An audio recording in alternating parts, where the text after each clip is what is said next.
Selamat siang Tribuners, Anda sedang menyaksikan live update Tribun News bersama saya Firda Ananda. Siang ini kami akan sajikan informasi terkini dan menarik untuk Anda yang dilaporkan secara langsung oleh reporter kami di lapangan. Dan inilah live update selengkapnya. Kita ke berita pertama, Saudara, kebakaran hebat menimpa kapal perikanan nelayan yang sedang bersandar di Pelabuhan Pelindo 3, Kota Tegal pada Sabtu 29 Januari sekira pukul 4 dini hari.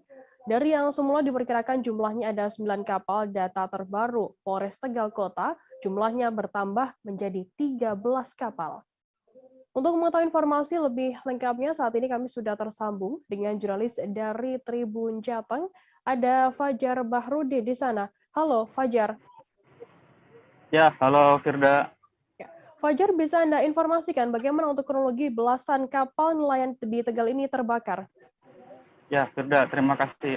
Jadi betul telah terjadi belasan kapal nelayan yang mengalami kebakaran hebat.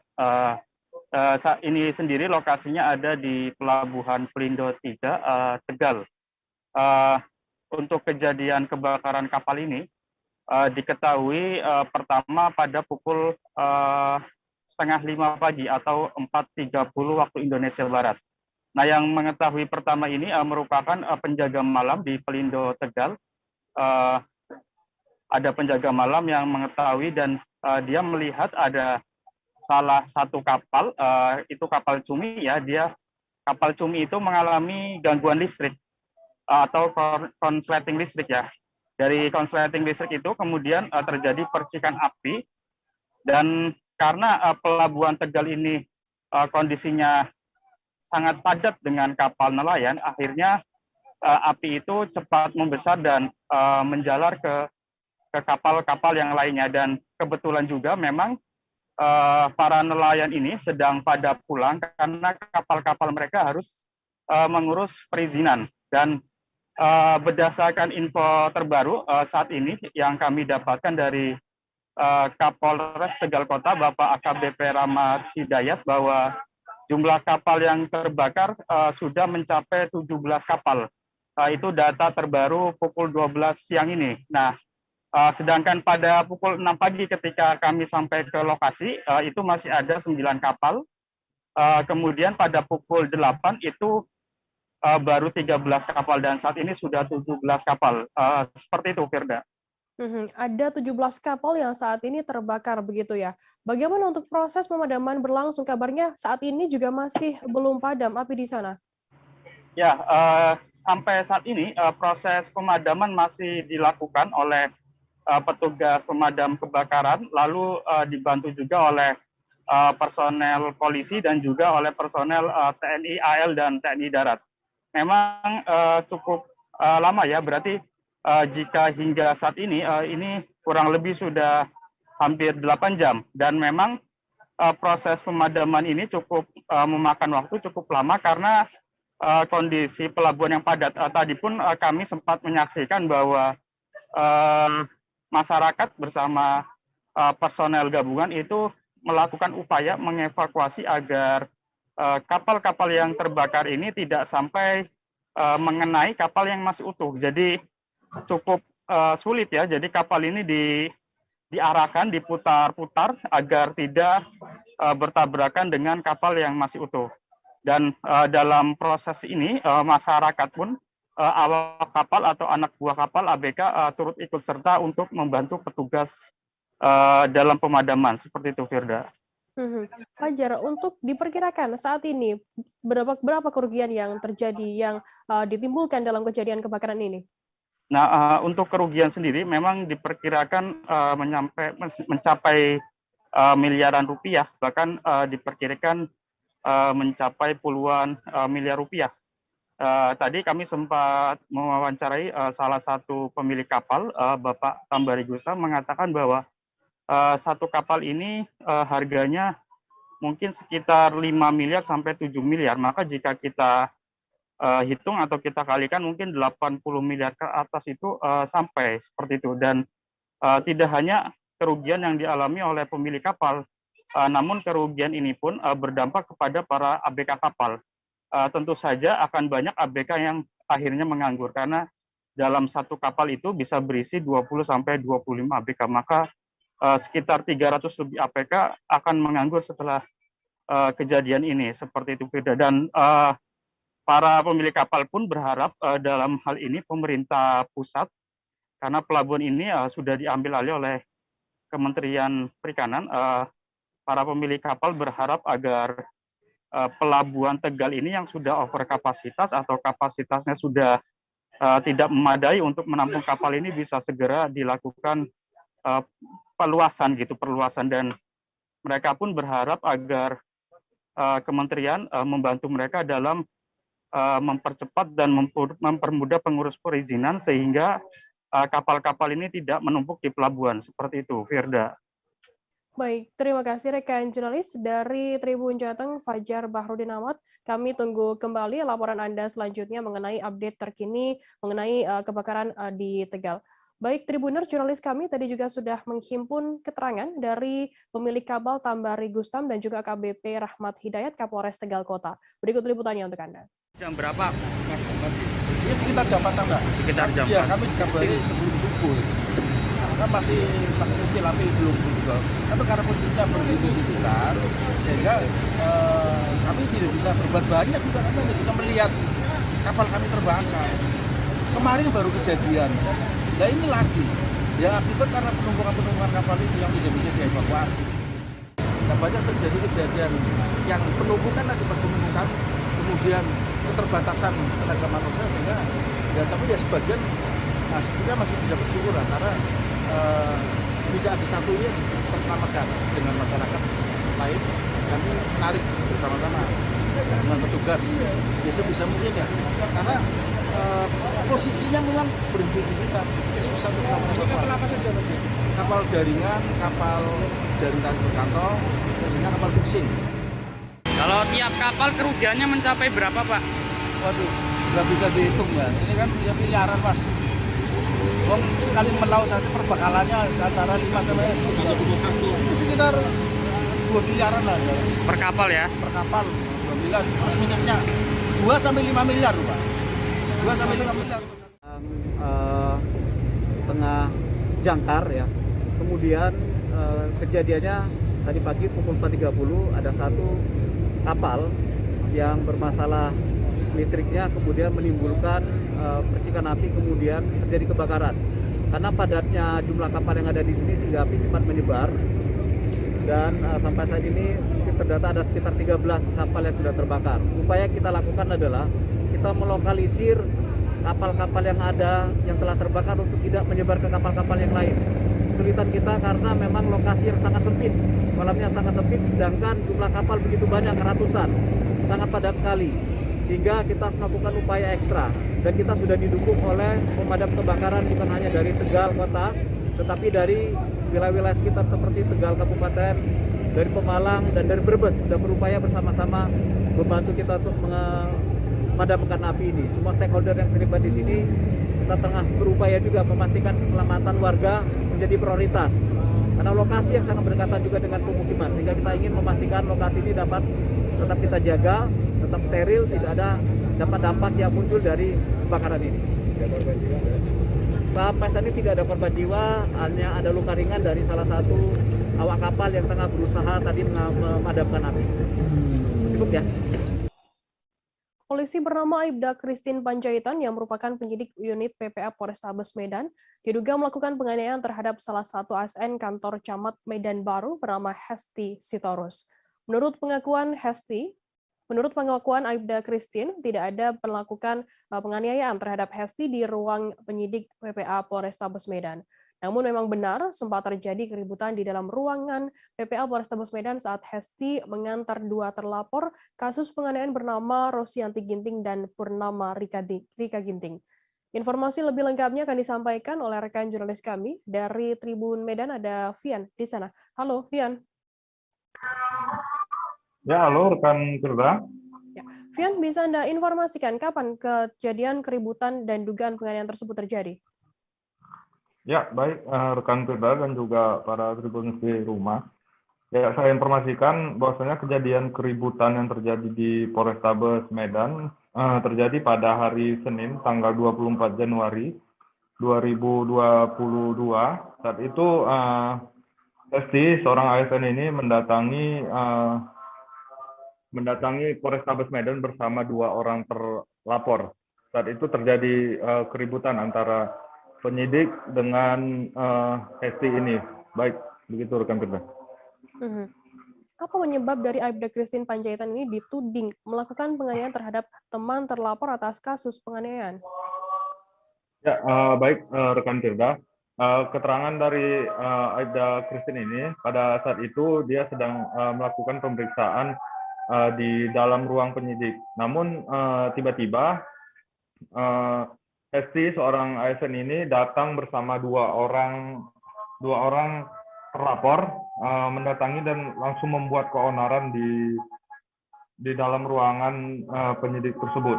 Kemudian penyidik ini mengatakan bahwasanya apa kapasitas dari Hesti sendiri terkait dalam persoalan tersebut. Namun Hesti tetap ngotot bahwasanya dia merupakan teman dari terlapor ini dan harus dijadikan saksi oleh polisi. Namun polisi mengatakan bahwasanya mereka saat itu telah bekerja sesuai dengan SOP-nya. Namun Hesti ini tidak terima dan terjadi keributan di situ karena Hesti sempat ingin merekam suasana di ruang penyidik Polrestabes Medan tersebut. Namun pihak polisi menghalang-halangi aksi dari Hesti itu. Mereka pun sempat tolak-tolakan begitu di dalam karena penyidik menyuruh Hesti ini untuk keluar dari ruang penyidik karena tidak ada kepentingan apapun di dalam perkara ini. Baik, begitu rekan kerja. Kemudian Alfian, apa alasan dari penyidik sendiri tidak menjadikan Hesti ini sebagai saksi dari kasus penganiayaan yang dilakukan oleh 2 orang rekannya? Ya, baik rekan Firda.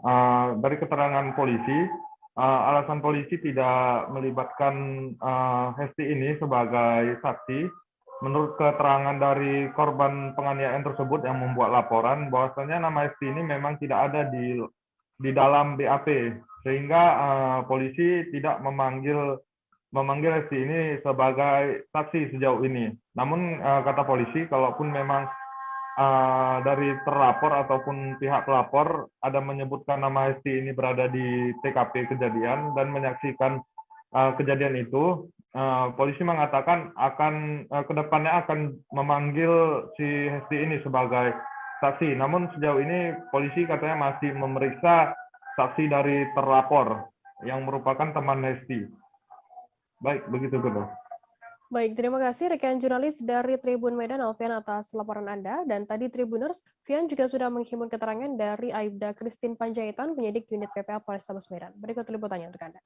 24, di mana saya bersama dengan tim, juga anggota ASN PHL yang ada di unit PPA, sedang berada di ruangan. Nah, di saat itu kami baru menyiapkan berkas yang mau kami periksa, ada yang mau datang, kami akan melayani masyarakat. Terus di situ tiba-tiba ada suara dari lorong pintu masuk, berteriak dengan mengatakan, yang mana ruangan Ibu Christina, yang mana ruangan Ibu Christina. Nah, sambil mengintip 4 orang perempuan yang tidak saya kenal. Terus dilihat sama ASN, cari siapa Bu? Kata ASN pada mereka berempat ini. Dibilang, mencari Ibu Christina, yang mana ruangannya? Begitu dia bilang. Ditanya guru ginting ini. Terus dibilang, ini ruangannya Bu. Nah, di antara mereka berempat sempat bertengkar. Kan sudah aku bilang, ini ruangannya. Habis itu, ASN mereka menanyakan, yang mana orangnya? Terus menunjukkan sama ASN kita di ruangan, itu ibunya ada di dalam. Terus saya menghampirin, mengatakan sambil duduk di situ, saya orangnya Bu, apa yang bisa saya bantu sama Ibu? Saya bilang. Terus dia nunjuk-nunjukkan, kenapa kau naikkan sidiknya? Kenapa kau panggil orang ini tersangka? Apa buktimu? Apa animu? Dia bilang ke saya, Ibu ada keperluan apa datang kemari? Saya bilang sama si Guru Torus ini, tadi awalnya saya nggak tahu, baru saya tahu dia Guru Torus. Terus dia bilang sama saya, Saya ada berada di ruangan di tempat kejadian. Kenapa tidak kau periksa? Loh, Bu, tenang dulu. Ibu siapa? Keperluannya apa? Terus datang Buru Ginting 2 mengatakan kepada saya, Kita beralih ke informasi selanjutnya, Saudara. Wilayah perkotaan Kabupaten Malinau diterjang banjir karena luapan air sungai. Permukiman penduduk di sepanjang aliran Sungai Mentarang, Sungai Sesayap, Sungai Malinau terendam banjir seharian sejak Jumat 29 Januari kemarin. Banjir mengenangi 4 wilayah kecamatan di Malinau dan sekitarnya seharian akibat curah hujan yang tinggi. Sejumlah ruas jalan poros tergenang luapan air sungai hingga setinggi pinggang orang dewasa. Informasi lebih lengkapnya akan disampaikan oleh rekan jurnalis kami dari Tribun Kaltara, ada Muhammad Supri. Halo, Supri.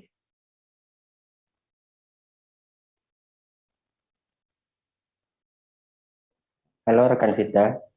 Ya, Supri bisa Anda informasikan bagaimana saat ini kondisi terkini banjir di wilayah Malinau? Baik, selamat siang rekan Firda dan Tribuners. Tepatnya kejadian banjir di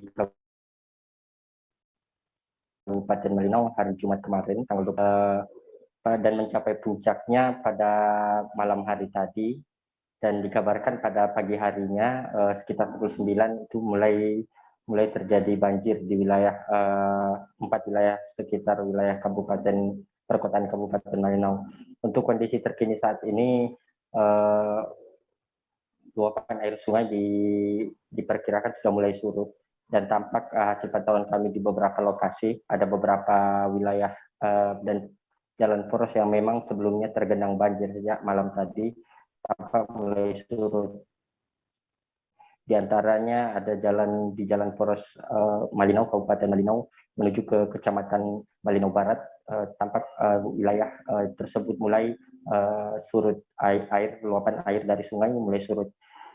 Untuk peristiwa banjir tersebut dikatakan berdampak terhadap ribuan kepala keluarga atau ratusan hunian yang dimana mendiami wilayah sungai di sepanjang Sungai Mentarang, Sungai Sesayap, dan Sungai Malinau, dan beberapa anak sungai di wilayah sungai besar di Kabupaten Malinau.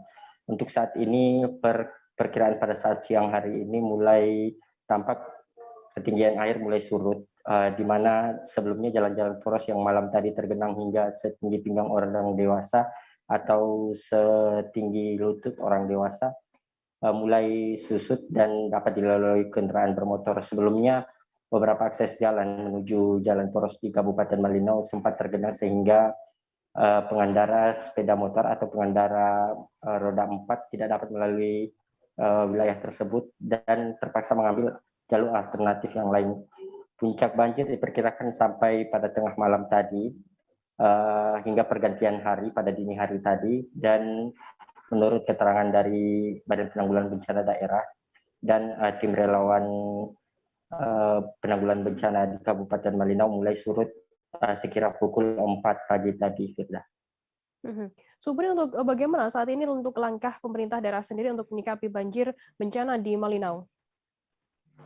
Ya, kebetulan pagi tadi juga kami sempat bertemu dengan beberapa petinggi atau pejabat daerah Kabupaten Malinau yang dimana melakukan pada saat yang bersamaan melakukan kunjungan maraton ke beberapa wilayah di Kabupaten Malinau yang terdampak banjir, utamanya di wilayah perkotaan Kabupaten Malinau, di mana ada titik-titik yang berada di wilayah dataran rendah yang terendam banjir seperti di Desa Malinau Kota, Desa Malinau Hulu, dan Pelita Kanaan tampak mulai surut juga. Dan dari pemerintah daerah sendiri untuk saat ini belum dapat memberikan perakiraan berapa jumlah warga yang terdampak akibat banjir tersebut. Namun dipastikan bahwa banjir kali ini dikatakan lebih besar daripada banjir yang terjadi pada tahun kemarin, tepatnya pada hari Minggu 16 Mei 2021 lalu yang disebut juga sebagai banjir besar. Namun untuk saat ini pendataan masih dilakukan oleh pemerintah daerah melalui Badan Penanggulangan Bencana Daerah, dan nantinya data berjenjang akan didata oleh satuan kerja perangkat daerah di tingkat RT, desa hingga kecamatan dan kabupaten kita. Supri, kabarnya banjir kali Ya. ini lebih besar dari bencana banjir tahun lalu gitu. Seperti apa perbedaan banjir kali ini dan tahun lalu di Malinau sendiri? Ya, untuk tahun lalu, tepatnya hari Minggu 16 Mei 2021 lalu, masuk dalam salah satu bencana paling besar di Kabupaten Malinau dalam kurun waktu 20 tahun terakhir. Hal tersebut dikatakan karena hasil pemetaan dari BPBD sendiri, ada beberapa wilayah yang masuk di dataran menengah ke bawah, itu juga terdampak banjir. Nah, untuk bencana banjir pada kali ini, pada tahun ini, tepatnya pada 28 Januari 2022 kemarin, dikatakan bahwa banjir ini lebih besar atau hampir serupa dengan banjir besar yang pernah terjadi pada tahun 1998 silam di Kabupaten Malinau. Kami juga sempat mewawancarai beberapa warga yang menghuni permukiman di sepanjang Sungai Malinau, mengatakan bahwa debit air memang hasil pantauan dari masyarakat setempat bahwa kali ini memang banjirnya lebih tinggi daripada dibanding banjir yang terjadi pada tahun lalu, yang disebut-sebut banjir yang tahun lalu disebut-sebut sebagai banjir terbesar dalam kurun 20 tahun terakhir. Hal tersebut juga dikuatkan dengan pernyataan dari Bupati Malinau sendiri, WMP Wemawa, bahwa bencana banjir kali ini dikatakan sebagai bencana banjir terbesar karena ada beberapa kediaman sebelumnya tidak tersentuh oleh banjir sama sekali sejak tahun 2000. Pada malam tadi mencapai puncaknya pada malam tadi itu mulai tersentuh air, atau dalam artian mulai masuk ke rumah-rumah warga. Untuk beberapa lokasi yang ada di wilayah Kecamatan Malinau Kota, termasuk Malinau Utara dan Malinau Barat. Di Malinau Barat terutama yang paling terdampak banjir adalah di Desa Tanjung Lapang, di mana selalu dijadikan patokan bahwa wilayah ini ketika tergenang banjir menandakan bahwa wilayah tersebut yang paling terdampak banjir. Artinya beberapa permukiman yang terimbas banjir juga dapat diukur dari ketinggian berdasarkan pengukuran metode tradisional dari masyarakat setempat, yaitu mengukur ketinggian air berdasarkan ketinggian kediaman mereka sendiri. Dan memang dikatakan bahwa untuk banjir kali ini ada beberapa kediaman yang tidak tersentuh banjir, dan kali ini baru tersentuh banjir, sehingga disebut-sebut bahwa bencana banjir kali ini lebih besar daripada bencana banjir yang terjadi tahun lalu, yang dikatakan bencana banjir tahun lalu dikatakan sebagai bencana banjir terbesar dalam 20 tahun terakhir. Firda. Baik, terima kasih rekan jurnalis dari Tribun Kaltara, Muhammad Supri, atas laporan Anda. Dan tadi Tribuners, Supri juga sudah menghimpun keterangan dari Bupati Malinau, WMP Wemawa. Berikut liputannya untuk Anda. Iya, masih dikit ya Pak. Masih agak lambat Pak di sana.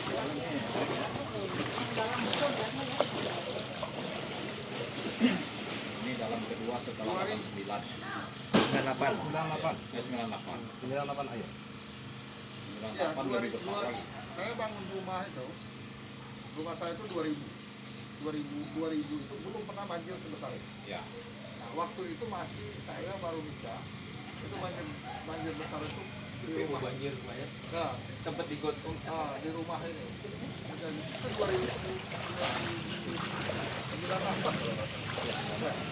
akhir. 98. Ya. Itu banjir terbesar. Itu, tapi masih kecil. Masih kecil itu sama ini. Besar itu Pak.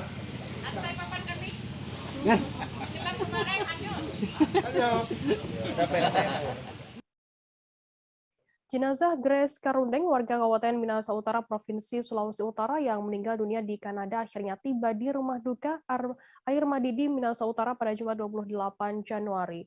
Jenazah Grace Karundeng disambut isak tangis keluarga, tak hanya keluarga. Haru biru juga dirasakan oleh pelayat. Informasi lebih lengkapnya akan disampaikan oleh rekan jurnalis kami dari Tribun Manado, ada Arthur Rompis di sana. Halo, Arthur.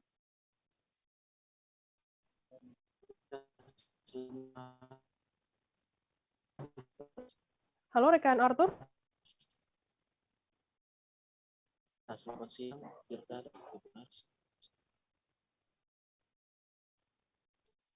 Halo, rekan Arthur.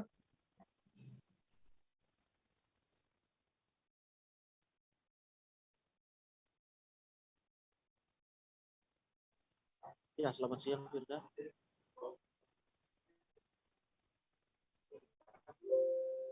Rekan Arthur, halo, selamat siang. Ya, selamat siang, Firda. Ya, Arthur, bisa Anda informasikan bagaimana untuk suasana rumah duka dari GDS Karundeng ini?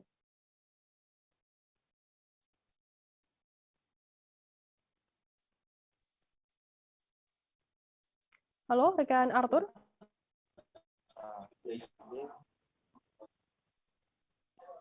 Suara. Rekan Arthur bisa mendengar kami dari studio.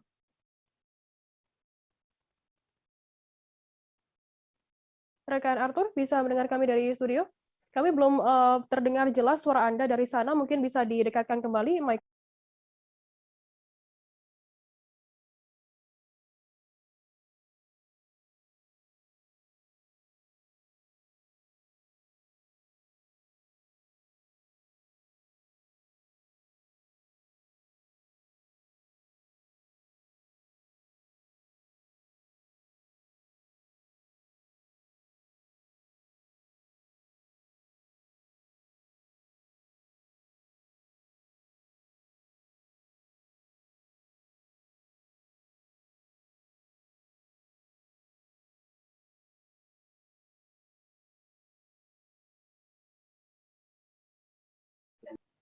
Ya. Tribuners, kami mengalami sedikit gangguan sinyal dengan jurnalis kami dari Tribun Manado, Arthur Rompis. Kita beralih ke informasi selanjutnya. Jembatan yang amblas di Dukuh Mlokolegi, Desa Celep, Kecamatan Kedawung, Kabupaten Sragen, dikenal angker. Jembatan tersebut sendiri berdekatan dengan lokasi pemakaman Dukuh setempat dan berada di bawah cekungan. Bukan karena lokasinya yang berdekatan di dekat makam yang membuatnya angker, melainkan karena sering terjadi kejadian aneh seperti penjual sandal yang menabrak pembatas jalan saat kondisi jalan baik-baik saja hingga ular besar yang menyeberang kemudian menghilang misterius di jalan. Informasi lebih lengkapnya akan disampaikan oleh rekan jurnalis kami dari Tribun Solo, ada Septiana Ayu Lestari. Halo Septi. Halo Firda, ya. Septi, bisa Anda informasikan bagaimana kesaksian warga sendiri untuk peristiwa jembatan amblas ini? Ya, Firda, sebelumnya pada hari Jumat sekitar pukul 2:30 waktu Indonesia bagian Barat atau Jumat dini hari, jembatan di Dukuh Mlokolegi, Desa Celep, Kabupaten Sragen ini amblas, tiba-tiba amblas yang sempat mengagetkan warga yang saat itu tengah tertidur. Salah satu warga yang mengalami atau merasakan dampak dari jembatan amblas ini yakni Mulyadi, yang rumahnya tidak jauh dari lokasi jembatan amblas tersebut. Mulyadi ketika itu waktu sekitar 2:30, ia masih tertidur dan istrinya sudah terbangun dan merasakan getaran dari jembatan amblas tersebut hingga ke rumahnya yang jaraknya cukup jauh dari rumahnya tersebut. Kemudian pukul 3 kembali terjadi longsor yang juga getarannya dirasakan hingga ke rumahnya. Kemudian pada saat Mulyadi terbangun juga terdengar suara teriakan dari arah jalan yang kemudian setelah mendatangi jalan tersebut sudah didapati jembatan di Dukuh Mlokolegi tersebut yang menghubungkan jalan Sragen Jambangan sudah amblas dan kondisinya amblas selebar kurang lebih 7 meter. Ya, Firda. Septi, apakah ada korban luka maupun korban jiwa dalam peristiwa amblasnya jembatan ini? Ya, baik, karena peristiwa amblasnya jembatan di Dukuh Mlokolegi tersebut terjadi pada dini hari, sempat membuat dua pengendara yang melintas terperosok ke dalamnya, yakni Sunarti, warga Celep juga, dan satunya lagi Fajar yang merupakan juga warga sekitar gitu. Ketika Sunarti yang akan pergi berbelanja ke pasar untuk warungnya, namun karena kondisi jalanan sekitar gelap dan tidak mengetahui karena telah terjadi longsor, Sunarti terperosok ke dalamnya dan terjepit bronjong yang ada di sepeda motornya tersebut, dan dari terperosok tersebut membuat Sunarti mengalami luka yang cukup serius, yakni patah tulang di bagian kaki dan bagian tangan. Sedangkan terdapat satu lagi yakni Fajar yang sehabis pulang dari bekerja untuk pulang ke rumahnya yang juga tidak mengetahui telah terjadi jembatan amblas tersebut yang kemudian dia beserta sepeda motornya terperosok ke dalam jembatan tersebut. Namun Fajar berhasil selamat dan hanya mengalami luka yang tidak serius. Ya, Firda. Untuk lokasi jembatan yang amblas ini, kabarnya terkenal angker begitu. Bisa Anda informasikan terkait hal ini, Septi? Ya benar, oleh warga sekitar lokasi tersebut terkenal angker. Selain karena lokasinya yang berdekatan dengan pemakaman warga, juga tak jauh dari jembatan terdapat satu air terjun yang biasa digunakan oleh warga yang akan mencari keris di situ. Beberapa warga pernah mencari keris di situ, pernah mengambil keris di situ yang ditunggu oleh sosok Naga Sosro, yakni ular naga di situ, yang biasanya diambil pada saat hari Suro atau bulan Suro tersebut, dengan beberapa orang bertapa di situ. Kemudian warga juga beberapa kali mengalami kejadian aneh di lokasi jembatan tersebut, seperti salah satu pedagang sandal yang tiba-tiba menabrak pembatas jalan yang ada di sebelah kiri hingga membuat rodanya terlepas karena melihat sosok yang sedang lewat, namun ternyata tidak ada apa-apa. Kemudian ada juga ular besar yang lewat menyeberang jalan. Kemudian setelah ditunggu cukup lama, ular tersebut tiba-tiba menghilang. Dan memang dari warga sekitar, tak jauh dari situ juga ditemukan watu gajah yang yakni batu berukuran besar yang masih menjadi misteri terhadap keberadaannya yang memang terkenal angker. Baik, terima kasih rekan jurnalis dari Tribun Solo, Septiana Ayu Lestari, atas laporan Anda. Selamat bertugas kembali. Tribuners, kita akan jeda sejenak, tetaplah di live update. Oke, apa kabar Bang Arif di sini untuk strateginya? Kalau saya sendiri di Jumit 37 ini yang semalam baru mulai, saya udah pasti. Sebenarnya aku nggak ngerasa itu penangkapan atau penggerebegan atau apapun itu, karena gini loh, posisinya aku kriteria. Jadi kita mengenal disebut dengan stroke yang tidak berdarah dengan stroke yang berdarah. Stroke yang tidak berdarah itu biasanya ditandai dengan adanya penyumbatan. Kalau itu terjadi di sini mungkin pikirnya tidak ke situ ya, tapi kalau di Korea atau di Kamboja itu ada beberapa paper yang saya itu mas, ya, dulunya tukang koran. Oh gitu ya, tukang koran. Ya, saya baca itu Pak. Tuh kan pernah baca kan? Ya. Jadi kalau saya jadi pangdam itu udah bersyukur banget. Si anak ini dijadikan sebagai tersangka begitu. Ya kalau ini kita bicara yang di luar kasus Sebongombo ya. Dengan nama hujan shower, di mana terdapat batas jelas antara daerah hujan dan tidak hujan yang biasanya terjadi pada fase awal mature stage atau tahap berbahaya itu Kang. Jadi mulai artinya terjadinya perlembekan. Nah itu untuk penetrasi akan sulit. Gitu ya. Dok, saya ini menurut saya memang tidak mudah. Bukan urusan tanah diambil. Kalau misalnya Amerika Serikat sekarang, Rasulullah mengatakan dalam sebuah hadis bahwa berpuasa di 6 hari Syawal itu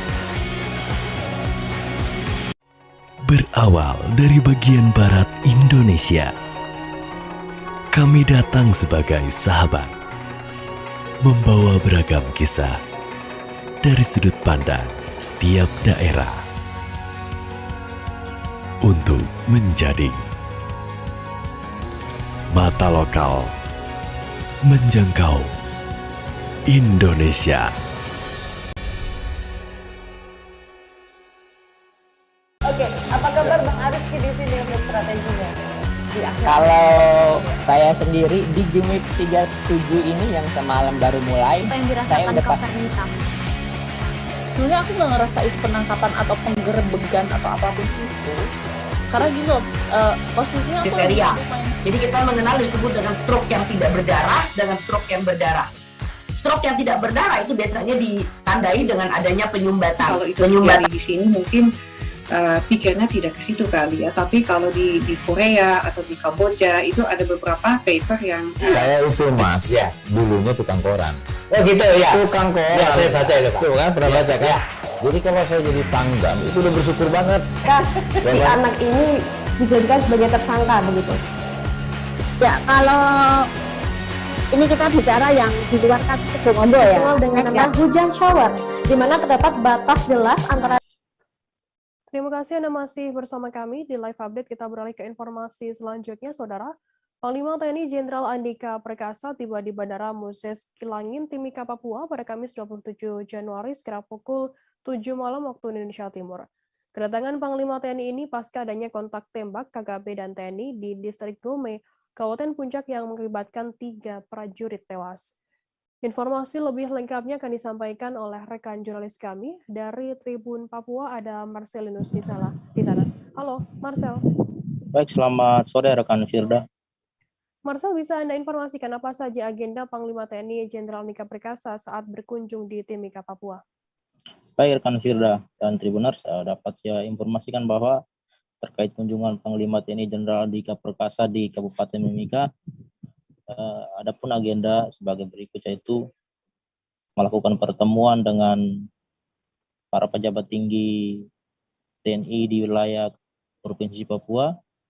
Kemudian Panglima Jenderal TNI juga melakukan kunjungan terhadap atau melayat di tempat persemayaman ketiga prajurit yang meninggal di Distrik Gome Kabupaten Puncak di markas Yonif 754 di Jalan Transnabire.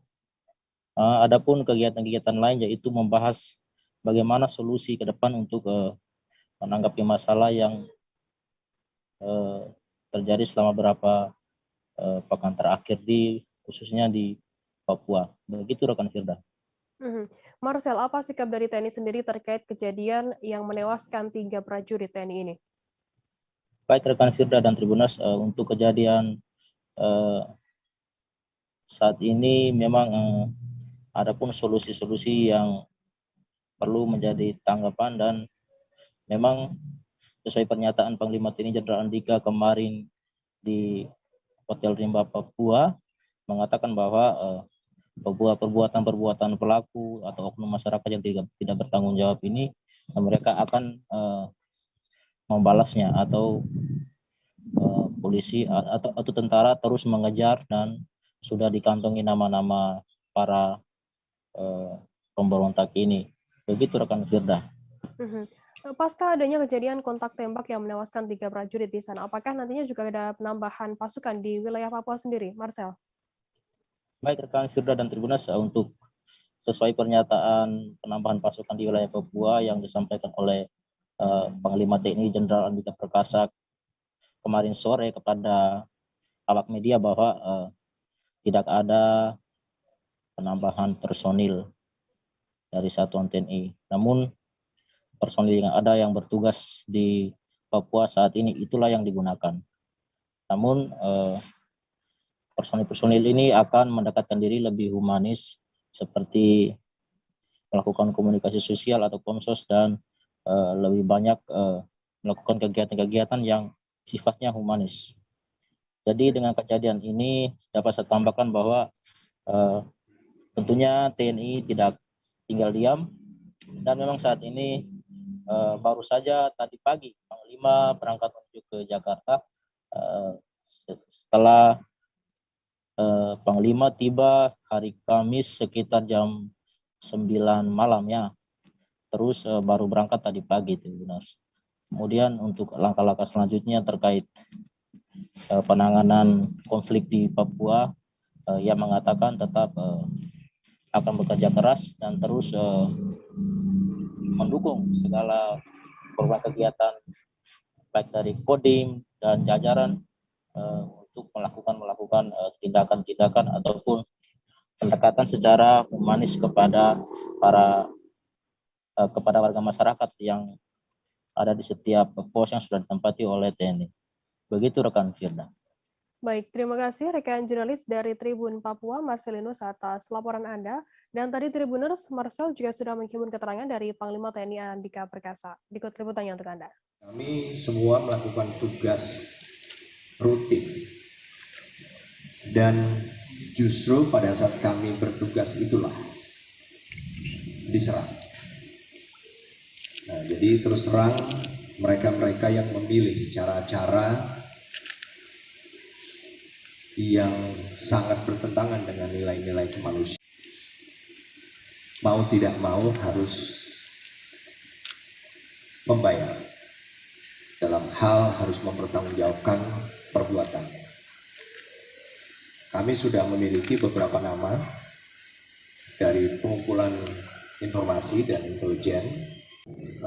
Kita sudah lakukan evaluasi juga tentang apa yang harus kita lakukan ke depan, khususnya mereka yang bertugas di Papua. Kita beralih ke informasi selanjutnya, Saudara. Mantan Ketua Komisi Independen Pemilihan Kabupaten Aceh Barat Daya, Sanusi 49 tahun, dituntut 25 kali cambuk. Pembacaan tuntutan itu disampaikan oleh Jaksa Penuntut Umum atau JPU Kejaksaan Negeri Abdia, Muhammad Iqbal, pada Kamis 27 Januari siang di Mahkamah Syariah Blangpidi. Sanusi harus berurusan dengan penegak hukum seusai kedapatan bermain judi kartu poker bersama rekannya di Kampung Alu Pisang, Kecamatan Kuala Bate. Informasi lebih lengkapnya akan disampaikan oleh rekan jurnalis kami dari Serami News Indonesia, ada Rahmat Saputra di sana. Halo, Rahmat. Halo, rekan Firda. Rahmat, bisa Anda informasikan bagaimana kronologi kasus Ketua KIP Abdia ini bisa dicambuk 25 kali? Untuk diketahui bahwa ini masih tuntutan ya, masih tuntutan dari Jaksa Penuntut Umum. Kemungkinan minggu depan dia akan divonis.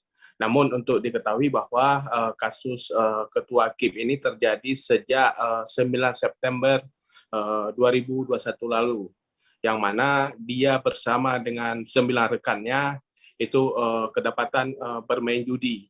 Namun kasus ini sempat terhenti beberapa pekan karena memang ada beberapa orang yang saat itu dilakukan penggerebekan sempat kabur.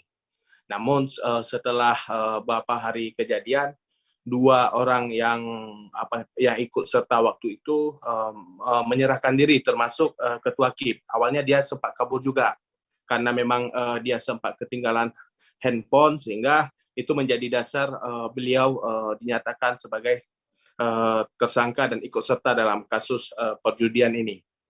Jadi sejak itulah kasus ini bergulir dan baru pekan lalu dimulai sidang, dan hari ini dinyatakan beliau dituntut 25 kali cambuk sesuai dengan pasal 19 Kanun Aceh nomor 14 tahun 2014 tentang Kanun Jenayah, yang mana dia terbukti melakukan maisir atau perjudian. Memang untuk hukuman Sanusi ini atau Ketua KIP ini, mantan Ketua KIP ini lebih berat dari 7 rekan lainnya, karena memang beliau dalam penyelidikan sering berbelit, bahkan sering membuat penyidik kesusahan dalam mengungkapkan kasus ini. Begitu rekan Firda. Rahmat, apakah bisa Anda informasikan apakah Ketua KIP ini, terdakwa ini juga masih masuk ke kantor begitu dan masih berstatus sebagai Ketua KIP Abdia? Ya, memang Sanusi ini sejak ditetapkan tersangka awalnya memang masih masuk, bahkan status dia aktif dari Ketua KIP itu 2 bulan setelah ditetapkan tersangka, dan sedikit agak lambat, namun sekarang dia nonaktif dari ketua dan menjadi anggota, dan bahkan sampai saat ini dia masih masih masuk kantor. Seperti itu. Baik, kemudian untuk vonisnya sendiri akan dijatuhkan kepada Sanusi kapan? Rencananya itu pada tanggal Jumat depan, pekan depan, berarti sekitar tanggal 4. Bahkan sidang itu berbarengan dengan kasus dia ke DKPP. Karena memang pasca kasus ini dia juga dilaporkan ke Dewan Kehormatan Penyelenggara Pemilu, karena memang salah satu pasal penyelenggara pemilu itu dia telah dianggap melanggar dan bahkan bisa dipecat seperti itu. Baik, terima kasih rekan jurnalis dari Tsunami News Indonesia Rahmat Saputra atas laporannya. Tribuners, jurnalis kami tadi juga sudah menghimpun keterangan dari Kanit Tipiter Polres Abdia, Aibda Fajarudin. Berikut liputannya untuk Anda. Maisir, di mana di sini kami jelaskan kronologis kejadian pada hari Kamis tanggal 9 September 2017 2021 sekira pukul 17.30.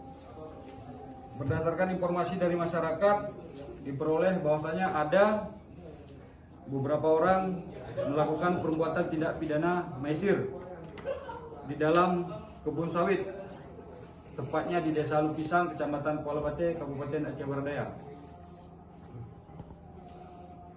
Menindaklanjuti laporan tersebut, Satuan Reserse Kriminal Polres Aceh Barat Daya langsung bergerak menuju TKP. Kemudian di TKP personil kami mengamankan 7 orang pelaku maisir, di mana terdiri dari identitasnya adalah 1 SA, umur lebih kurang 49 tahun, pekerjaan PNS, alamat Desa Belang Dalam, Kecamatan Babarot, Kabupaten Aceh Barat Daya. 2 TN, 53 tahun, pekerjaan PNS, dalam hal ini adalah seorang guru. Yang ketiga, dengan inisial AJ, umur lebih kurang 36 tahun, pekerjaan swasta. 4 IS, umur lebih kurang 49 tahun, pekerjaan petani. Pelaku salah satunya adalah oknum komisioner KIP Aceh Barat Daya. Jadi dikabarkan ada 3 orang yang melarikan diri, Bang? Iya. Untuk pelaku sebenarnya ada 10, dalam hal ini yang berhasil diamankan 7 orang dan 3 orang lainnya kita tetapkan sebagai DPO. Puluhan wartawan yang tergabung dalam Koalisi Kebebasan Pers Lampung mendatangi Polresta Bandar Lampung. Mereka yang berasal dari sejumlah organisasi profesi wartawan ini menyampaikan legal opinion terkait kasus dugaan intimidasi yang dialami 2 wartawan saat melakukan kerja jurnalistik. Intimidasi itu diduga dilakukan pihak keamanan di lingkungan kantor Badan Pertanahan Nasional Kota Bandar Lampung. Informasi lebih lengkapnya akan disampaikan oleh rekan jurnalis kami dari Tribun Lampung, ada Vincentius Somafer di sana. Halo Soma. Iya, halo rekan Firda.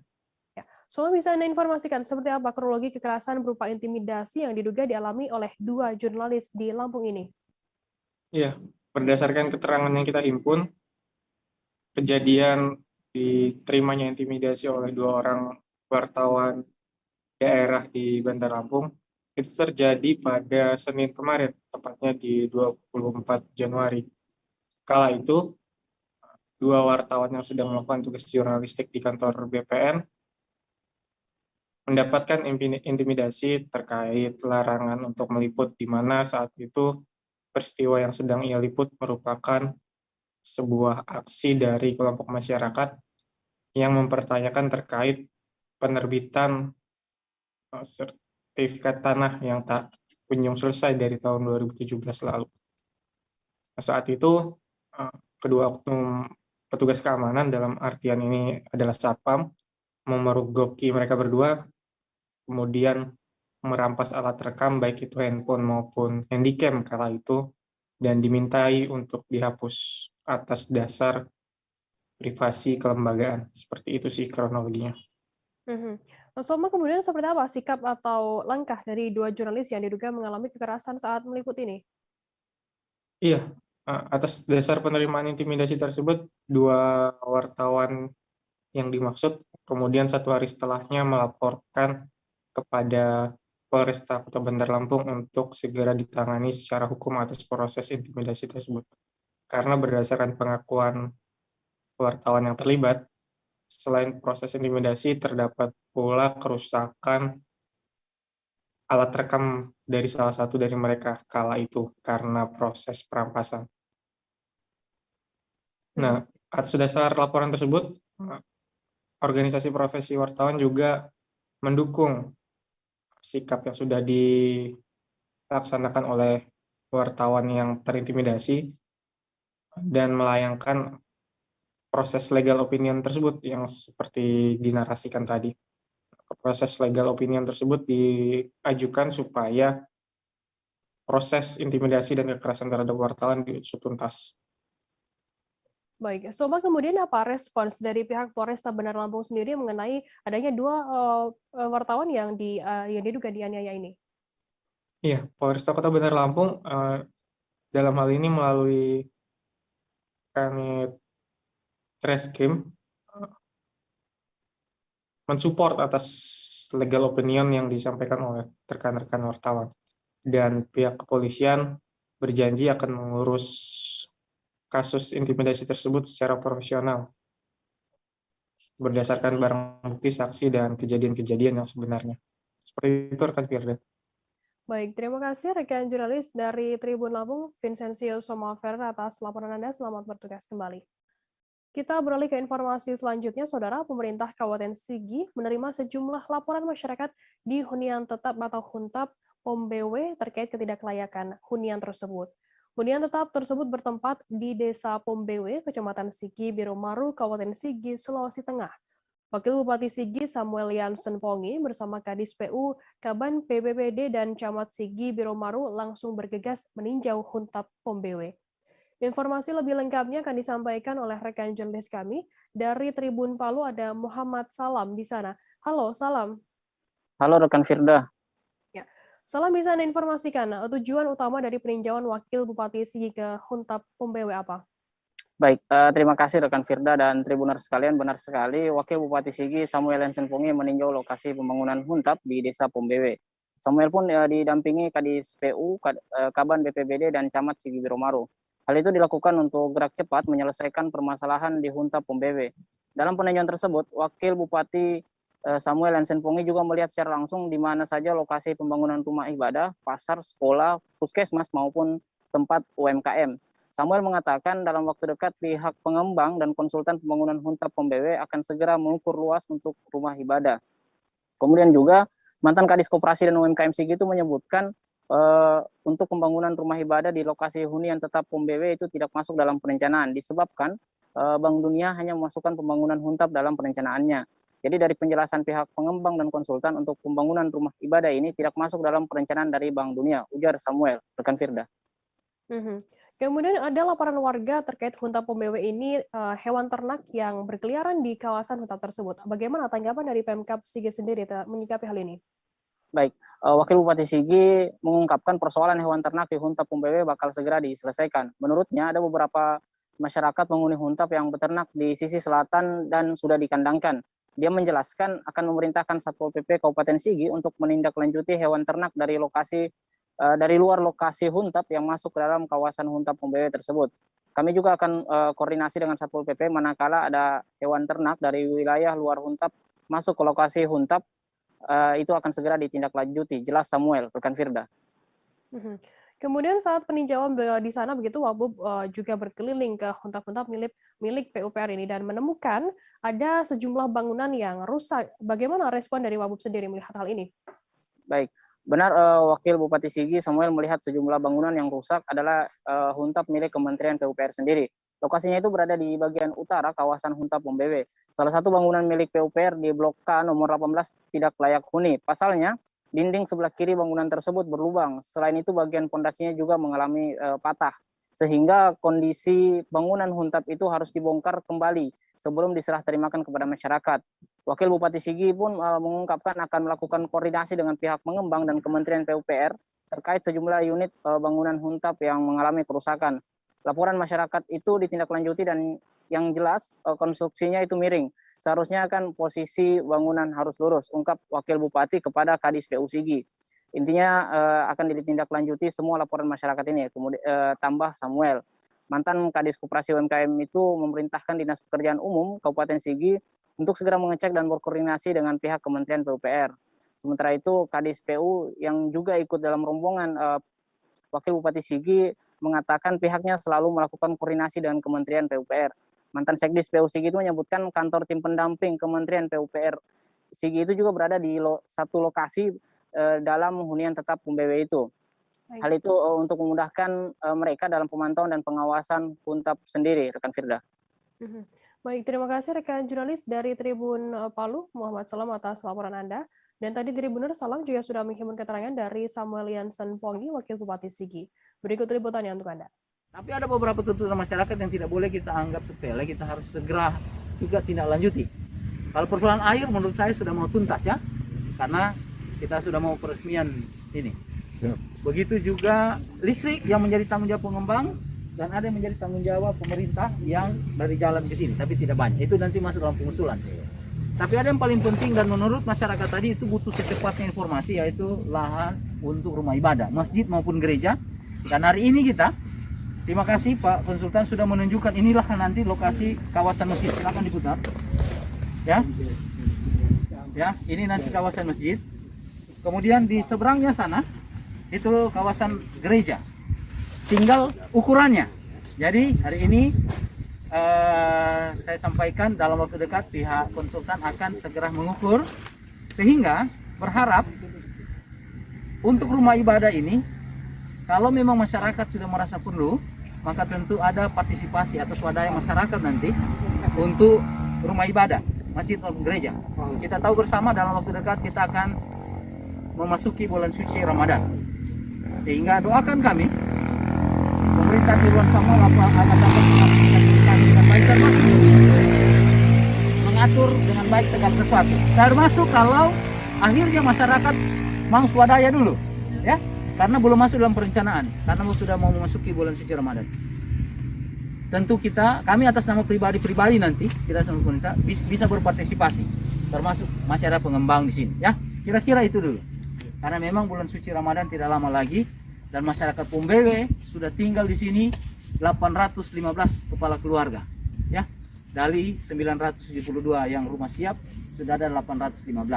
Jadi kita harus juga dalam hal ini tadi masyarakat bisa cepat. Hari ini kami buktikan bahwa Irwan Samuel bekerja. Tribuners, selesai jeda kami akan kembali dengan informasi menarik lainnya, tetaplah di Live Update. Oke, apa kabar Bang Ariski di sini untuk strateginya? Kalau saya sendiri di Jumit 37 ini yang semalam baru mulai, saya udah sebenarnya aku nggak ngerasa itu penangkapan atau penggerebegan atau apapun itu, karena gitu posisinya aku kriteria.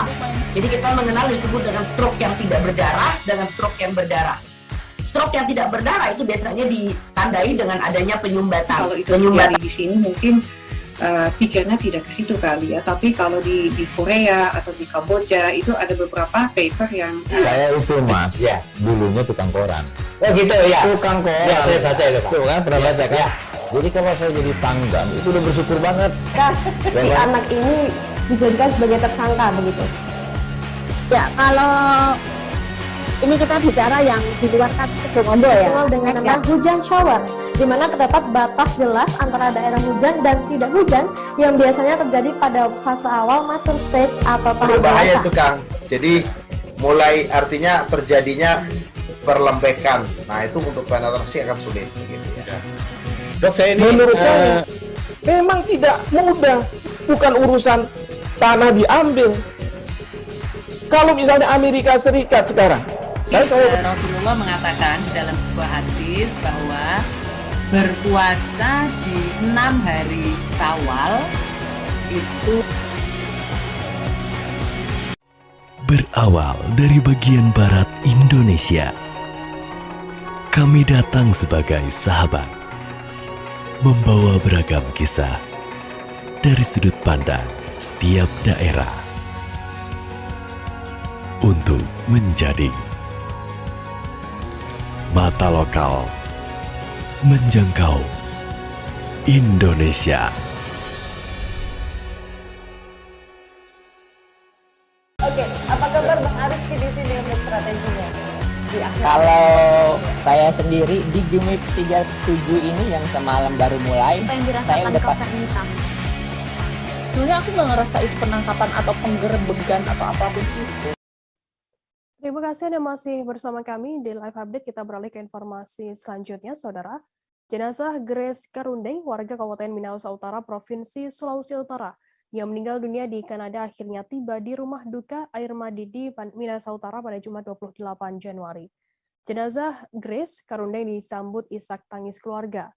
Tak hanya keluarga, haru biru juga dirasakan oleh para pelayat. Informasi lebih lengkapnya akan disampaikan oleh rekan jurnalis kami dari Tribun Manado. Ada Arthur Rompis di sana. Halo, Arthur. Ya, selamat siang. Arthur, bisa Anda informasikan bagaimana suasana rumah duka dari jenazah Grace, dari keluarga Grace Karundeng ini? Ya, terima kasih. Tiba dari Kanada pada kemarin hari Jumat, tiba pukul 10 sore kita di Bandara Samratulangi, kemudian dibawa ke rumah duka yang berada di sekitar pukul, dan tiba di rumah duka sekitar pukul 12 siang. Jadi jenazah dari Grace Karundeng, mahasiswa asal Minahasa Utara yang meninggal dunia di Kanada, disambut isak tangis keluarga, bukan hanya keluarga yang terdekat, tapi juga warga Minahasa Utara. Itu dibuktikan dari banyak pelayan datang ke kita, banyak pula pejabat yang hadir, diantaranya Bapak Bupati Minahasa Utara, Bapak Jauh Ganda, juga kemarin nampak istri dari Wakil Wali Kota Manado, Ibu Irene Pinantoan, dan juga beberapa waktu lalu Bupati Sitaro, Ibu Ilva. Jadi suasana di rumah duka sangat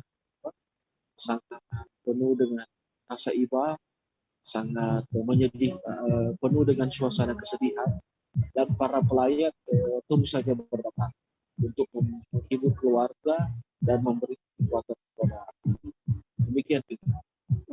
Arthur, apakah saat ini sudah diketahui penyebab kematian dari mahasiswa Grace Karundeng ini? Ya, jadi informasi yang dihimpun Tribun Manado ini, Grace ini ditemukan meninggal di wilayah apartemen yang ada di Richmond Hill, Ontario, Kanada. Jadi penyelidikan penyebab kematian dari Grace ini dilakukan oleh aparat kepolisian Kanada. Jadi dari aparat kepolisian Kanada sudah mengirimkan hasil otopsi kepada keluarga. Namun dari pihak keluarga belum mau mengungkap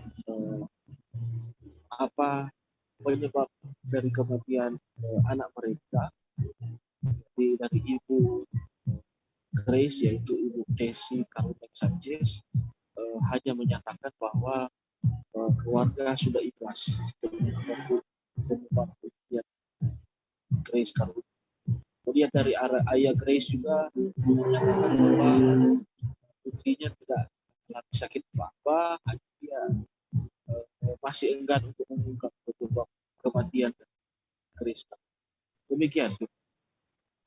Baik, terima kasih rekan jurnalis dari Tribun Manado, Arthur Rompis, atas laporan Anda. Selamat bertugas kembali. Kita beralih ke informasi selanjutnya, Saudara. Puluhan pedagang pernak-pernik khas umat Tionghoa yang berada di Pasar Lama Tangerang meraup keuntungan berlebih menjelang Tahun Baru Imlek 2573 Kongzili. Salah satu pedagang yang meraih keuntungan berlebih jelang perayaan Imlek yakni Wahyu, yang mengaku omset pendapatannya meningkat 3 kali lipat dari tahun sebelumnya. Informasi lebih lengkapnya akan disampaikan oleh rekan jurnalis kami. Dari Warta Kota Live ada Gilbert Semsandro di sana. Halo, Gilbert. Ya, baik, Firda. Ya. Gilbert, bisa Anda informasikan sejak kapan pendapatan pernak-pernik pada dagangan dari Wahyu ini meningkat 3 kali lipat? Ya, baik, Firda. Menjelang perayaan Imlek, Tahun Baru Imlek yang akan datang pada 1 Februari 2022 nanti, ratusan masyarakat mendatangi kawasan Pasar Lama Kota Tangerang untuk memburu pernak-pernik Imlek pada yang dijual di pasar tersebut. Dan salah satu sudah mewawancarai salah seorang pedagang pernak-pernik Imlek di Pasar Lama Kota Tangerang, yaitu Wahyu, yang mengaku sudah mendapatkan peningkatan pendapatan sejak 2 pekan sebelum perayaan Imlek atau sejak pekan lalu, tepatnya pada tanggal 17 Januari 2018 lalu. Dan nantinya peningkatan pendapatan dari penjualan pernak-pernik Imlek itu akan terus meningkat secara bertahap sejak 2 pekan lalu sampai sekarang, dan puncaknya berada pada H-1 sebelum Imlek atau pada tanggal 31 Januari 2022 nanti. Begitu Firda. Gilbert, mungkin bisa Anda informasikan terkait perbedaan pendapatan dari Wahyu sendiri sebelumnya di tahun 2021 dan juga di tahun ini. Ya, Firda. Untuk perbedaan pendapatan memang diakui Wahyu lebih banyak pada tahun ini yang merupakan mengalami peningkatan yang cukup signifikan hingga 3 kali lipat. Hal itu disebabkan karena menurut Wahyu pada tahun kemarin pandemi COVID-19 di Kota Tangerang sedang dalam masa puncak, dan tahun ini kondisi pandemi COVID-19 di Kota Tangerang sudah mulai membaik. Dan perbedaan pendapatan itu dialami Wahyu hingga 3 kali lipat, yang mana pada tahun lalu, perayaan Imlek pada tahun lalu, Wahyu untuk mendapatkan 100 atau 150 ribu pendapatan dalam satu hari aja masih sulit. Namun pada tahun ini, sejak 2 pekan lalu, pendapatan Wahyu sudah berada di angka 200 ribu dan terus meningkat secara bertahap setiap harinya. Hingga sampai saat ini, pendapatan Wahyu per hari minimal 500 di atas 500 ribu rupiah. Dan menurut Wahyu pada saat nanti puncak perayaan Imlek, penjualan Imlek, pernak-pernik itu pada tanggal 31 Januari akan bisa mencapai 1 hingga 2 juta rupiah dalam satu hari. Karena banyaknya masyarakat yang memburu pernak-pernik Imlek itu semakin di hari terakhir hari perayaan Imlek nanti. Begitu, Firda. Gilbert, pernak-pernik apa saja yang paling banyak dicari oleh masyarakat di sana? Iya, Firda. Untuk jenis pernak-pernik beragam yang diburu masyarakat di para pedagang di kawasan Pasar Lama Kota Tangerang ini. Yang paling banyak dicari pastinya adalah angpau. Pasalnya penjualan jenis angpau itu berbagai macam jenis dan variasi. Khususnya angpau khusus anak-anak yang memang sesuai dengan siu pada tahun baru nanti, yaitu siu macan, namun motif dari angpau tersebut beda-beda. Jadi yang paling banyak diburu masyarakat itu angpau. Dalam sehari Wahyu bisa mengalami penjualan angpau hingga 5-10 pak, yang mana satu paknya berharga Rp10.000. Selain angpau, ada juga dari lampion. Lampion sendiri memiliki berbagai jenis, ada lampion yang besar, ada juga lampion yang tingkat 1, tingkat 2 ataupun yang disusun sehingga 3 tingkat. Selain itu ada juga tempelan-tempelan gambar siu pada tahun ini, yaitu siu macan. Baik itu yang jenis kelamin. Selain itu, penjualan pendapatan Wahyu juga meningkat dari penjualan hiasan-hiasan gantungan atau pohon angpau yang ada, yang juga khas dari umat Tionghoa ketika memasuki Hari Raya Tahun Baru Imlek untuk memeriahkan acara Imlek itu sendiri. Begitu, Firda. Baik, terima kasih rekan jurnalis dari wartakotalive.com, Gilbert Semsandro, atas laporan Anda. Dan tadi Tribuners, Gilbert juga sudah menghimpun keterangan dari pedagang pernak-pernik pernak-pernik Imlek di Pasar Lama Tangerang bernama Wahyu. Berikut liputannya untuk Anda. Saya baru ada 5 tahun berarti. 5 tahun ya. Iya. Nah, sejauh ini antusiasnya seperti apa kalau jelang Imlek kayak gini nih? Emang ini mah keadaan lagi Covid ya, emang kurang sih. Kurang dikit. Gitu. Nah, sejauh ini apa yang pernak-pernik yang paling banyak dicari sama mungkin pembeli sendiri? Sio. Tempelan sio. Bisa jelasin seperti apa tuh? Kayak gimana contohnya? Sio kayak sio. Sekarang kan sio macan. Kayak gini macan. Kayak gini macan nih. Cewek cowok sio tempelan. Berarti setiap tahun setiap sio berubah ya? Berubah. Kalau sio berubah, setiap tahun berubah. Yang maksudnya yang didagangkan pun berubah. Bervariasi ya? Iya. Dan kalau yang netral emang tahun ke tahun bisa. Kalau netral kan model tulisan hook, hoki, netral sepanjang masa. Tahun ke tahun oke lah. Tapi yang sering dicari sama pembeli itu atau masyarakat itu selain tempelan apa aja? Aksesoris buat ruang tamu, depan pintu. Contohnya seperti mana? Ya kayak gini lah, kayak lampion susun 5, lampion susun 3, 4, hiasan-hiasan aja gitu. Untuk penjualan sendiri untuk tahun kemarin itu dengan tahun sekarang lebih meningkat mana? Lebih meningkat tahun ini. Tahun kemarin lagi gencar-gencarnya corona. Iya. Nah, kepulangan modal juga udah syukur. Omsetnya berapa sih sehari? Ini kalau buat ini? Gimana tuh? Rata-rata berapa? Rata-rata 300, sampai omset doang gitu. Itu udah mulai naik dari kapan? Seminggu ini. Minggu ini. Berarti 2 minggu sebelum 2 minggu sebelum Imlek ya? Iya. Hitungannya? Hitungannya. Berarti dari 15 hari dari Capro kalau nggak salah. Capro apa Cahit itu? 15 sebelum Imlek itu Capro. Nah, udah mulai lah. Biasanya sampai kapan nih masih tinggi penjualannya? Kita beralih ke informasi selanjutnya, Saudara. Duku Komering memiliki rasa yang manis, berkulit tipis, daging buah yang tebal, dengan bijinya yang kecil. Tak heran jika varietas tersebut paling terkenal dan digemari oleh banyak masyarakat. Di Provinsi Sumatera Selatan sendiri, tanaman yang berbuah musiman itu tumbuh subur di wilayah Komering, meliputi Kabupaten Ogan Komering Ilir, Ogan Komering Ulu Timur, dan Ogan Komering Ulu Selatan. Informasi lebih lengkapnya mengenai hal ini akan disampaikan oleh rekan jurnalis kami dari Tribun Sumsel, ada Winando Da Vinci di sana. Halo, Nando. Ya, halo, selamat siang rekan Firda. Ya, Nando, bisa Anda informasikan bagaimana kondisi Duku Komering yang ada di Desa Pantai, Kecamatan SP Padang? Oke, Firda, untuk Duku Komering ini sendiri di Kabupaten Ogan Komering Ilir tersebar di 2 kecamatan, yaitu Kecamatan Tanjung Lubuk dan SP Padang. Di 2 lokasi tersebut, memang mayoritas masyarakatnya memiliki kebun duku yang sudah ada sejak ratusan tahun yang lalu. Untuk Tribun Sumsel sendiri kemarin sudah menyambangi salah satu desa penghasil duku terbesar di SP Padang, yaitu Desa Pantai. Di sana terdapat sekitar 500 kakak, di mana setiap kakak memiliki kebun duku dari mulai 10 batang hingga 120 batang, karena setiap batang itu jika dijual kepada pemborong harganya beda-beda, Firda, mulai dari 1 juta hingga 2 juta rupiah, Firda. Berapa banyak hasil duku yang dapat dipanen di setiap panennya, Winando? Oke, Firda, kemarin saya juga sudah menanyakan langsung kepada salah satu pemborong atau pembeli duku. Jadi mereka ini membeli duku dari petani yang ada di Desa Pantai. Untuk setiap pohonnya, Pak Anto ini saat disambangi mengatakan dalam 120 batang dirinya membeli dengan harga 150 juta dengan hasil setiap batang antara 15 hingga 25 peti. Setiap petinya sendiri memiliki berat yang masing-masingnya sama, yaitu 13 hingga 14 kg. Jadi untuk 120 batang yang dipanen oleh 35 pekerja, dia bisa mendapatkan 5 truk dengan hasil di atas 500 peti, Firda. Untuk tujuan penjualan duku Komering sendiri, kemana saja tujuannya?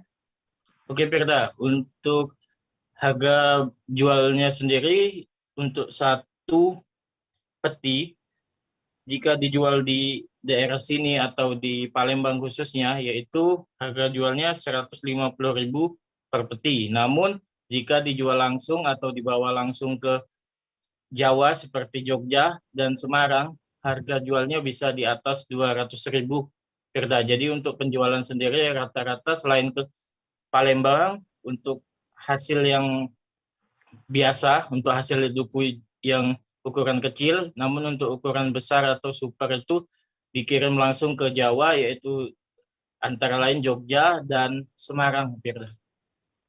Baik, terima kasih rekan jurnalis dari Tribun Sumsel, Winando Da Vinci, atas laporan Anda. Dan tadi Tribuners, Winando juga sudah menghimpun keterangan dari pemborong Duku Komering bernama Anto. Berikut liputannya untuk Anda. Kak, ini setiap tahun borong di Desa Pantai ini atau cak mana, Kak? Oh, setiap tahun, kadang-kadang setiap tahun. Kak, kalau banyaknya pohon yang kita borong ini berapa banyak? 120 batang. 120 batang. Jadi hitungan pohon kita borong tuh, Iya, Kak? itu pohon borongannya 150 juta. 150 juta ya, 150 batang. Iya. Jadi sejuta sebatang. Iya. Kak, kalau untuk 1 batang ini biasanya menghasilkan berapa banyak? Kadang-kadang juga ada 15, ada yang 10, ada yang 25. Oh, tidak tentu ya, Kak? Tidak tetap. Tapi untuk tahun ini banyak ya, Kak?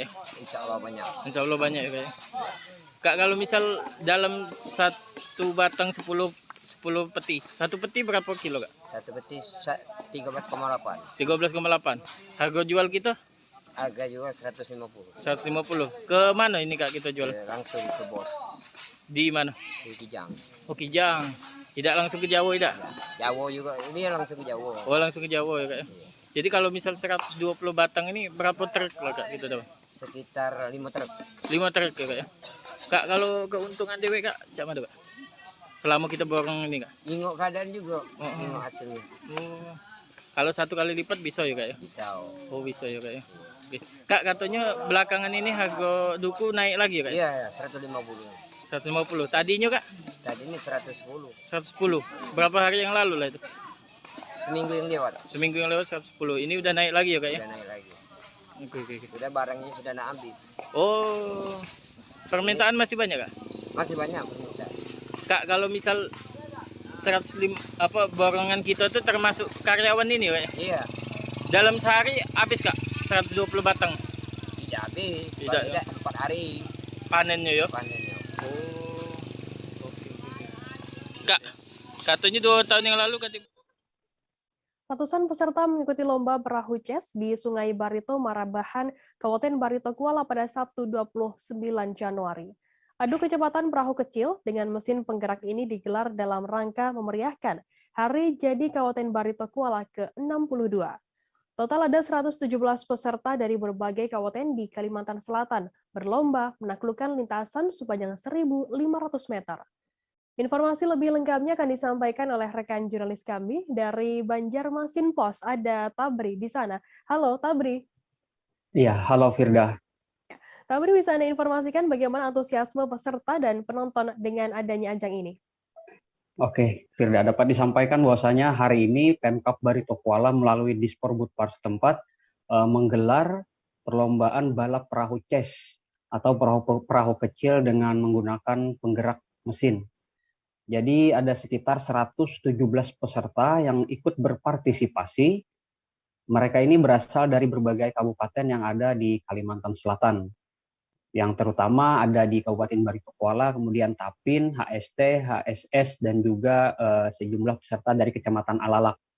Antusias pada gelaran ini cukup tinggi, tidak hanya pada peserta, namun juga masyarakat yang ada di Kabupaten Barito Kuala. Mereka berbondong-bondong untuk menyaksikan perlombaan adu kecepatan ini. Karena cukup menarik, selain itu masyarakat lokal juga masih sangat erat kaitannya dengan budaya atau keseharian di air. Maka dari itu perlombaan alat transportasi di air ini sangat tinggi antusiasnya, seperti itu. Tabri, apakah ada spesifikasi khusus atau kriteria khusus untuk bisa ikut dalam ajang ini? Ya, untuk bisa mengikuti ajang ini memang ada spesifikasi khusus, terutama pada badan perahu itu harus menggunakan kayu ulin atau lebih dikenal dengan kayu besi. Kemudian untuk cc atau besaran mesin itu juga ditentukan sekitar ada 460 HP hingga 480 HP. Kemudian peserta juga harus mengenakan life jacket sebagai safety first jika terjadi kecelakaan saat melintas di areal balap. Seperti itu. Selain dalam rangka Hari Jadi Barito Kuala ke-62 ini, apa tujuan lain dari berlangsungnya perlombaan ini, Tabri? Ya, seperti yang saya sampaikan tadi, Kabupaten Barito Kuala sangat kental masih kebudayaannya dengan air atau aktivitas masyarakat itu banyak menggunakan transportasi air. Sehingga adu kecepatan balap perahu ini bisa menjadi salah satu pengembangan pariwisata yang ada di sini. Selain itu, ajang ini juga menjadi momentum silaturahmi antara joki maupun pecinta balap perahu itu sendiri. Ya, seperti itu. Baik, terima kasih rekan jurnalis dari Banjarmasin Pos, Tabri, atas laporan Anda. Dan tadi Tribuners, Tabri juga sudah menghimpun keterangan dari Kabid Pariwisata Disporbudpar Barito Kuala, Didi Kaharudin. Berikut liputannya untuk Anda. Lomba balap chess ini memang pertama kali diadakan Pemkab Barito Kuala untuk Barito Kuala pertama kali dalam rangka memeriahkan Hari Jadi. Pesertanya juga ternyata sangat antusias. Begitu kami buka pendaftaran cepat sekali penuh. Peserta ada sekitar ada kurang 117 peserta, terdiri dari ada yang dari Kabupaten Baratokala sendiri, kemudian dari daerah tetangga seperti dari Kabupaten Tapin, dari HST, dan juga dari HSS ada juga pesertanya. Kalau tujuan lain nih Pak dari perlombaan ini mungkin ada? Oh ya, harapannya apabila ini mudah-mudahan bisa berlangsung dengan baik, kedepannya bisa berubah menjadi skop yang lebih besar gitu. Kedepannya kita harapkan bisa skop yang lebih besar, bisa masuk dalam event kepariwisataan, pengembangan pariwisataan Baritokuala nantinya kita harapkan. Pemerintah Provinsi Bali melaksanakan pelepasan ratusan ekor burung, 100.000 ekor ikan nila, dan seekor musang di Danau Buyan, Kecamatan Sukasada, Buleleng pada Sabtu 29 Januari pagi. Pelepasan hewan ini merupakan serangkaian perayaan Rahina Tumpak Uye atau Tumpak Kandang. Tumpak Uye dirayakan oleh umat Hindu setiap 6 bulan sekali sebagai salah satu wujud ungkapan rasa terima kasih manusia kepada binatang. Informasi lebih lengkapnya akan disampaikan oleh rekan jurnalis kami dari Tribun Bali, ada Ratu Ayu Astri. Halo Ratu. Ya, halo, selamat siang rekan Firda. Ayo bisa Anda informasikan bagaimana perayaan Rahina Tumpak Uye atau Tumpak Kandang di Buleleng ini? Baik Firda, dapat saya laporkan bahwa tadi pagi, Sabtu 29 Januari, pemerintah Provinsi Bali melaksanakan kegiatan persembahyangan Rahina Tumpak Uye dan pelepasan ratusan ribu ekor burung serta 100.000 ekor ikan nila di Danau Buyan, Kecamatan Sukasada, Buleleng. Kegiatan ini juga dilakukan oleh Bupati dan Wali Kota Sebali di daerahnya masing-masing, sesuai dengan Instruksi Nomor 1 Tahun 2022 yang dikeluarkan oleh Gubernur Bali tentang perayaan Rahina Tumpak Uye dengan upacara Danu Kerti sebagai pelaksanaan tata titi kehidupan masyarakat Bali berdasarkan nilai-nilai kearifan lokal Satkerti dalam Bali era baru. Di mana untuk Pemkab Buleleng dalam waktu yang sama juga melaksanakan pelepasan ratusan ekor ikan nila dan burung di Danau Tambilingan, Kecamatan Banjar.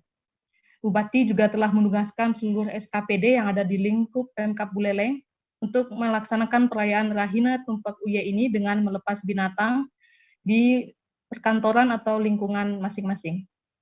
Demikian, Firda. Ayo, apa sebenarnya makna dari perayaan Rahina Tumpak Uye atau Tumpak Kandang ini? Baik, Firda, Tumpak Uye dirayakan oleh umat Hindu setiap 6 bulan sekali sebagai salah satu wujud ungkapan rasa terima kasih manusia kepada binatang atau satwa, baik secara skala maupun niskala untuk kemakmuran, kesejahteraan, dan kebahagiaan bagi seluruh kehidupan. Kegiatan ini sudah diwariskan oleh para leluhur atau pelingsir sejak berabad-abad lalu, namun belum pernah dijadikan sebagai sebuah kebijakan oleh pemerintah, sehingga warisan tersebut kerap tidak dilaksanakan secara berkelanjutan oleh generasi penerus. Untuk itu, Gubernur Bali mengeluarkan Instruksi Nomor 1 Tahun 2002 itu agar kegiatan ini dapat dilakukan secara berkelanjutan untuk menjaga keharmonisan alam dan budaya. Demikian, Firda. Kemudian, Ayu, untuk hewan jenis apa saja yang dilepaskan di Danau Buyan untuk perayaan Tumpak Uye ini? Baik, Firda, dalam perayaan Rahina Tumpak Uye tadi, Pemprov Bali melepaskan 100.000 ekor ikan nila dan 181 ekor burung, di mana untuk burung yang dilepaskan didominasi dari jenis ceruk-cuk sebanyak 70 ekor, burung kutilang 70 ekor, dan sisanya burung tekukur dan burung hantu. Khusus untuk burung hantu, pelepasannya dilaksanakan pada Sabtu malam nanti. Burung-burung ini dipilih karena berdasarkan hasil studi yang dilakukan oleh BKSDA Bali, ketersediaan pangan di wilayah Danau Buyan tercukupi. Wilayah Danau Buyan juga menjadi habitat asli dari burung-burung tersebut. Burung dan ikan yang dilepaskan merupakan hasil penyerahan dari masyarakat serta hasil budidaya yang dilakukan oleh BKSDA Bali. Demikian, Firda. Baik, terima kasih rekan jurnalis dari Tribun Bali, Ayu atas laporan Anda. Selamat bertugas kembali. Siap, kita beralih ke informasi selanjutnya, Saudara. Pemerintah Provinsi Bangka Belitung bersama Forum Koordinasi Pimpinan Daerah atau Forkopimda serentak melakukan gerakan penanaman pohon dalam rangka reboisasi lahan pasca tambang di lahan eks tambang di samping Terminal VVIP Bandara Depati Amir pada Jumat 28 Januari pagi.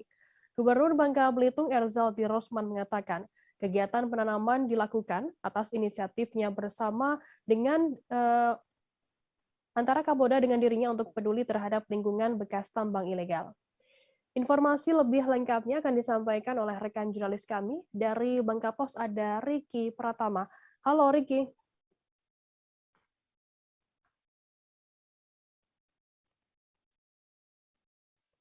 Halo rekan Riki. Ya, halo. Riki, bisa Anda informasikan apa tujuan dari penanaman reboisasi di sana?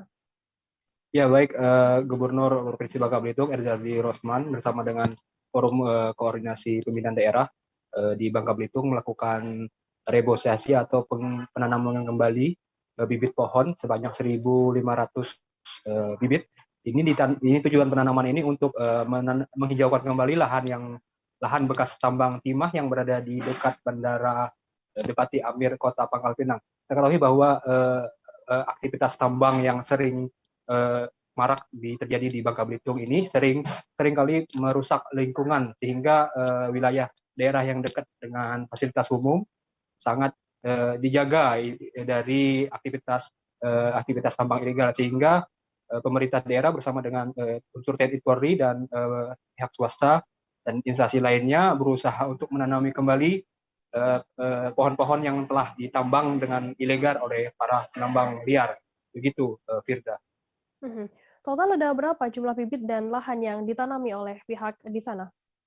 Untuk penanaman bibit yang dilakukan oleh pemerintah Provinsi Bangka Belitung sebanyak 1.500 batang dengan luas wilayah 5 hektar untuk satu titik. Sementara untuk titik lainnya ada di kabupaten lain yang ada 7 kabupaten di Provinsi Bangka Belitung serentak ditanami pada hari yang sama dengan jumlah bibit yang ribuan juga. Tujuannya juga sama untuk menghidupkan kembali lahan bekas tambang timah yang sudah tidak bermanfaat dan untuk mencegah tidak kembali ditambang kembali sehingga harus ditanami oleh pepohonan. Begitu tujuan pemerintah melakukan gerakan serentak penanaman pohon, Firda. Riki, sampai kapan kegiatan penanaman pohon ini akan berlangsung? Tentunya untuk usai melakukan penanaman ini perlu proses panjang agar pohon ini bisa hidup, karena banyak kegiatan seremoni seperti yang dilakukan pemerintah ini seringkali setelah penanaman lahan itu dirusak kembali atau ditambang kembali, sehingga harus dilakukan pengawasan rutin oleh pemerintah daerah maupun instansi TNI Polri. Dan kegiatan reboisasi ini dikatakan akan terus berjalan hingga 3 tahun ke depan, sembari mereka mengawasi pohon-pohon yang telah ditanam dan akan memberikan sanksi bagi mereka yang kembali merusak lingkungan setelah dilakukan penanaman oleh pemerintah Provinsi Bangka Belitung. Begitu, Firda. Terima kasih rekan jurnalis dari Bangka Pos, Riki Pratama atas laporan Anda. Dan tadi Tribuners, Riki juga sudah menghimpun keterangan dari Gubernur Bangka Belitung Erzaldi Rosman. Berikut liputannya untuk Anda.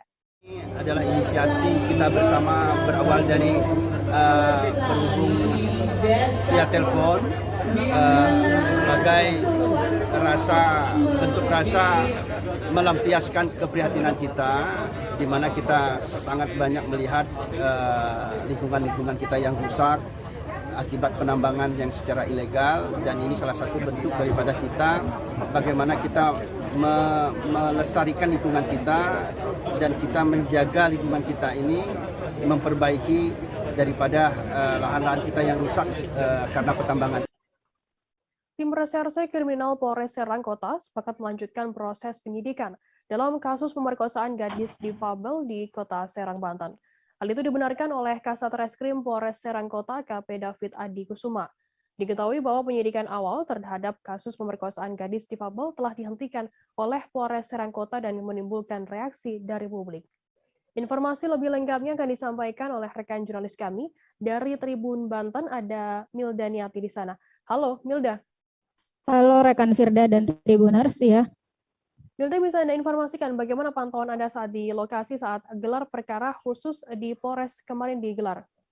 Ya, berdasarkan pantauan di lokasi pada saat gelar perkara khusus, yaitu yang berlangsung pada hari Jumat pagi, bahwasanya pihak kepolisian Polres Serang Kota bersama dengan Bid Propam Polda Banten, kemudian bagian pengawasan penyidikan di Treskrimum Polda Banten dan Bidkum Polda Banten itu hadir di acara tersebut dalam acara gelar perkara khusus. Nah, selain itu juga dari pihak korban dan juga pelaku dihadirkan dalam gelar perkara khusus tersebut. Nah, kemudian setelah gelar perkara khusus tersebut diselenggarakan, pihak kepolisian sepakat untuk melakukan pemeriksaan kembali terhadap para tersangka tersebut, dan akhirnya tepatnya pada Jumat malam pihak kepolisian memutuskan bahwasanya kedua tersangka tersebut kembali ditahan terhitung sejak Jumat malam begitu. Nah, selain itu juga saat konferensi pers di Polres Serang Kota pada hari Sabtu hari ini, bahwasanya dua orang tersangka tersebut sudah ditahan di Polres Serang Kota untuk kemudian dilaksanakan proses hukumnya kembali begitu rekan Firda. Milda, bagaimana kelanjutan dari proses hukum kasus ruda paksa difabel ini? Ya, hasil gelar perkara khusus kemarin bahwasanya pihak kepolisian akan melakukan penerbitan proses penugasan lanjutan, kemudian melakukan penyidikan lanjutan, menurunkan surat perintah penahanan terhitung sejak tadi malam begitu rekan Firda. Dan kemudian juga pihak kepolisian akan segera melakukan koordinasi dengan jaksa pemeriksaan agar sampai pada P21 begitu rekan Firda. Baik, terima kasih rekan jurnalis dari Tribun Banten, Milda Niati, atas laporan Anda. Selamat bertugas kembali. Dan tadi Tribuners, Milda juga sudah menghimpun keterangan dari Kapolres Serang Kota, KPP Maruli Achilles Hutapea. Berikut liputannya untuk Anda.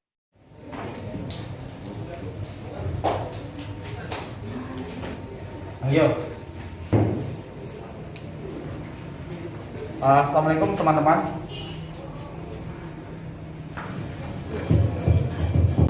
Gelar perkara luar biasa jaksa sampai P21. Baik, cukup teman-teman ya. Tribuners, informasi tadi sekaligus menutup perjumpaan kita dalam live update hari ini. Jangan lupa saksikan terus live update di seluruh kanal YouTube dan Facebook Tribun Network. Saya Firda Ananda, mewakili kurang bertugas, pamit undur diri. Terima kasih dan sampai jumpa. Jangan lupa like, subscribe, dan share ya.